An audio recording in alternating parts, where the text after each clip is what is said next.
Saudara, lumpur lapindo mulai merembes ke luar tanggul yang berada di dekat Jalan Raya Porong dan jalur kereta api. Menurut warga, rembesan air dan lumpur tersebut baru pertama kali terjadi dalam beberapa tahun terakhir.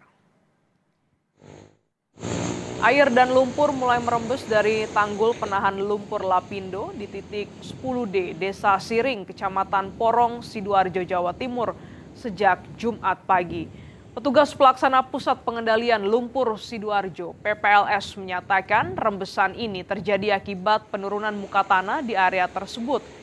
Dampaknya bertambah akibat pengurangan aktivitas pembuangan lumpur ke Sungai Porong karena efisiensi anggaran pemerintah.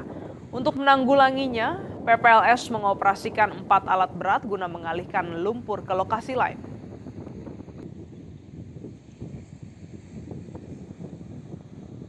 Tapi perlemahan itu bukan karena kondisi tanggul kita tidak kuat, Pak. Memang karena Bapak tahu sendiri kalau di lokasi ini memang terjadi penurunan arah aliran dari pusat semburan itu dominannya sekarang ke sisi barat, Pak. Dominannya sekarang ke sisi barat dari pusat semburan. Nah, sekarang tindakan yang kita lakukan sekarang adalah berusaha mengendalikan arah aliran tersebut ke kolam-kolam yang ada kapal kru kita, di mana kapal kru kita itu nanti bertugas untuk mengalirkan lumpur ke Kali Porong. Pengurangan itu kan sebetulnya karena kita kan balik lagi kita bekerja kan menggunakan anggaran, Pak.